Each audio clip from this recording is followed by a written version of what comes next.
नमस्कार विद्यार्थी मित्रांनो. ऑनलाईन सर्ची यूट्यूब चॅनलमध्ये मी एस पी जाधव, प्रभावती विद्यालय विद्यानगर परभणी आपले स्वागत करतो.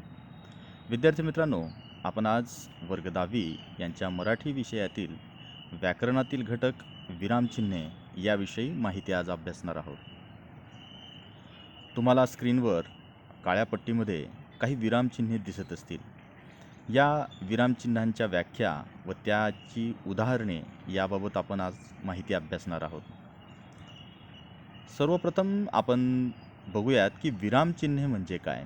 तर बघा, आपण संभाषण करताना किंवा लिहिताना अर्थ नीट लक्षात यावा म्हणून यासाठी काही वेळ थांबतो, म्हणजेच विराम घेतो, आणि तो ज्या चिन्हांनी दर्शविला जातो त्या चिन्हांना विरामचिन्हे असे म्हणतात.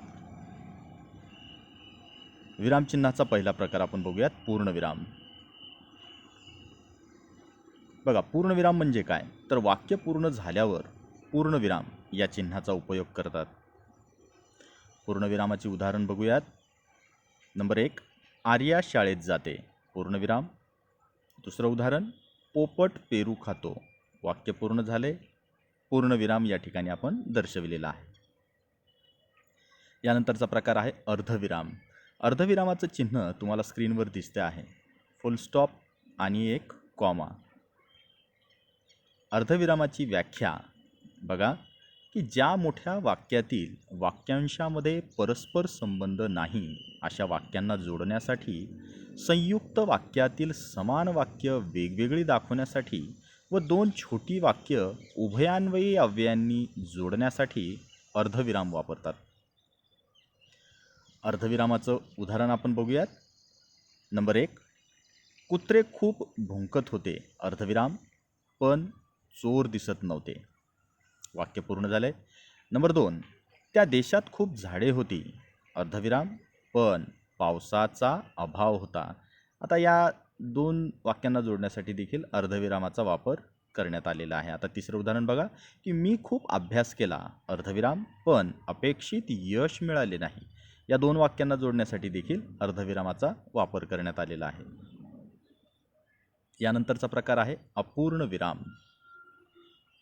अपूर्ण विरामाची व्याख्या बघा की वाक्यातील गोष्टी वाक्यानंतर सांगायच्या असतील, वाक्याच्या शेवटी तपशील देण्यासाठी अपूर्ण विराम चिन्हाचा उपयोग करतात. अपूर्ण विरामाचं उदाहरण बघा. नंबर 1, भारतामध्ये मुख्यतः 3 ऋतू आहेत, उन्हाळा, पावसाळा, हिवाळा. आता या उदाहरणामध्ये भारतामध्ये मुख्यतः 3 ऋतू आहेत, यानंतर अपूर्ण विरामाचं चिन्ह देण्यात आले आणि ते 3 ऋतू कोणते आहेत, तर उन्हाळा, पावसाळा आणि हिवाळा. दुसरं उदाहरण बघा की त्या गावाला जाण्यासाठी 3 प्रकारची वाहने उपलब्ध आहेत, अपूर्ण विराम. वाहने कोणती उपलब्ध आहेत, बस, रेल्वे, विमान. यानंतरचा प्रकार आहे स्वल्पविराम. स्वल्पविरामाची व्याख्या बघा की मोठ्या वाक्यातील समान वाक्य वेगवेगळी दाखवण्यासाठी, मुख्य वाक्यांश वेगवेगळी दाखवण्यासाठी एकाच जातीचे शब्द लागोपाठ आल्यास, वाक्याच्या आरंभी संबोधन आल्यास स्वल्पविराम या चिन्हाचा उपयोग करतात. स्वल्पविरामाचं उदाहरण बघा. नंबर 1, पाऊस आल्याने मुले आनंदाने नाचू लागली, स्वल्पविराम, खेळू लागली, स्वल्पविराम, बागडू लागली, वाक्य पूर्ण झाले म्हणून या ठिकाणी पूर्णविरामाचा वापर करण्यात आला आहे. दुसरं उदाहरण, आर्याने मराठी, गणित, विज्ञान, इंग्रजी या विषयांचा अभ्यास केला. आता ह्या उदाहरणामध्ये विविध विषय आहेत, परंतु ही विविध विषय वेगवेगळी दाखवण्याकरिता स्वल्पविरामाचा वापर करण्यात आला. तिसरं उदाहरण बघा, प्रिय मुलांनो, जीवनात आपले ध्येय निश्चित करा. आता या वाक्यामध्ये देखील स्वल्पविराम वापरण्यात आला आहे, परंतु तो केव्हा, प्रिय मुलांनो, स्वल्पविराम, आणि यानंतरचं वाक्य की जीवनात आपले ध्येय निश्चित करा. यानंतरचा प्रकार आहे प्रश्नचिन्ह. आता प्रश्नचिन्ह याची व्याख्या की प्रश्नार्थक वाक्याच्या शेवटी प्रश्नार्थक चिन्हाचा उपयोग करतात. त्याचं उदाहरण, नंबर 1, अभिजितची परीक्षा कधी आहे, प्रश्नार्थक चिन्ह. नंबर 2, तू गावाला जाणार आहेस का, प्रश्नार्थक चिन्ह. आणि नंबर 3, इंद्रधनुष्यामध्ये किती रंग आहेत, प्रश्नार्थक चिन्ह. या ठिकाणी बघा, प्रश्न म्हणजे एखाद्या विषयासंबंधी माहिती जाणून घेण्यासाठी समोरच्या व्यक्तीला केलेली आग्रहपूर्वक विनंती याला प्रश्न म्हणतात. आता या उदाहरणावरून तुम्हाला प्रश्नचिन्हाचा वापर आणि प्रश्न म्हणजे काय हे निश्चितच लक्षात आलेलं असेल. नंतरचा प्रकार आहे उद्गारवाचक चिन्ह.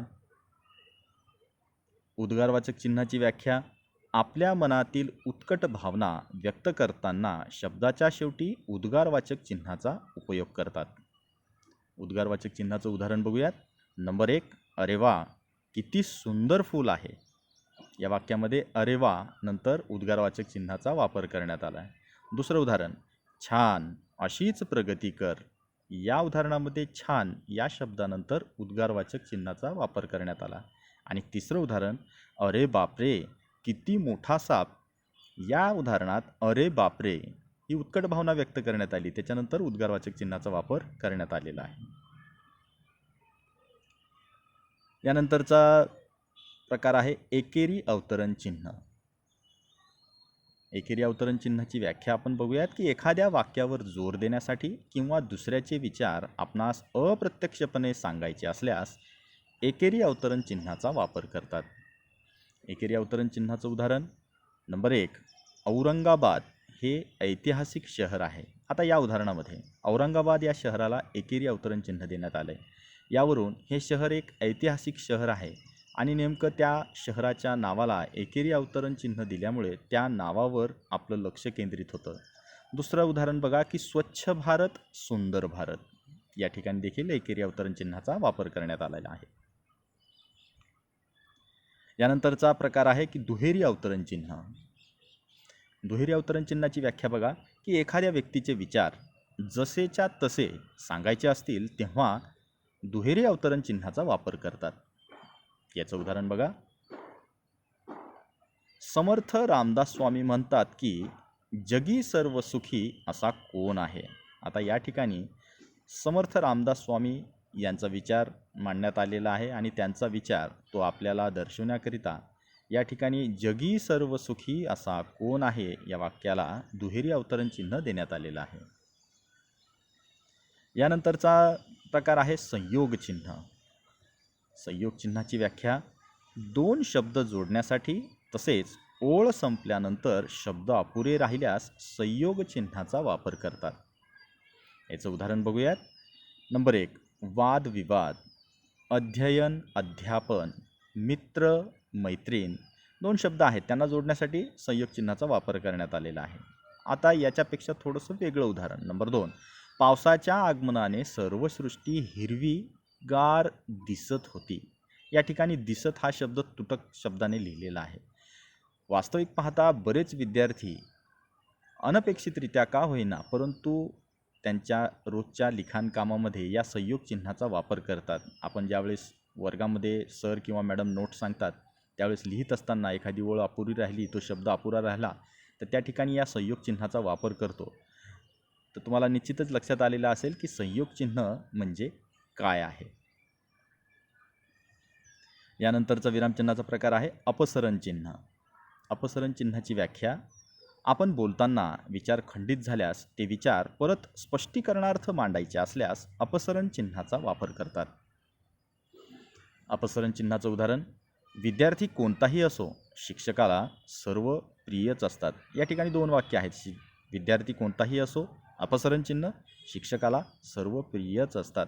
आता या दोन वाक्यांना जोडण्याकरिता अपसरण चिन्हाचा वापर करण्यात आलेला आहे. यानंतरचा प्रकार आहे विकल्प चिन्ह. विकल्प चिन्हाची व्याख्या: शब्द किंवा वाक्यांशाचा पर्याय दाखवण्यासाठी विकल्प चिन्हाचा वापर करतात. त्याचं उदाहरण, नंबर 1, तू मराठी गणिताचा अभ्यास कर. या ठिकाणी मराठी आणि गणित या दोन विषयांमध्ये विकल्प चिन्हाचा वापर करण्यात आलेला आहे. दुसरं उदाहरण, तेथे बस रेल्वेने प्रवास करता येतो. या ठिकाणी देखील बस आणि रेल्वे या दोन शब्दांमध्ये विकल्प चिन्हाचा वापर करण्यात आलेला आहे. थोडक्यात विकल्पचिन्ह पर्याय दर्शवण्याकरता वापरण्यात येतो. ज्या ठिकाणी तुम्हाला दोन पर्याय असतील तर या दोन पर्यायांमध्ये विकल्पचिन्हाचा वापर शक्यतोवर वाक्यामध्ये केला जातो. तर विद्यार्थी मित्रांनो, विरामचिन्हे म्हणजे काय आणि विरामचिन्हांचा वापर आपण वाक्यामध्ये कसा करावा याबाबत माझं केलेलं सादरीकरण जर तुम्हाला आवडलं असेल तर माझं यूट्यूब चॅनल ऑनलाईन सर्जी हे नक्की सबस्क्राईब करा, लाईक आणि शेअर करा. धन्यवाद.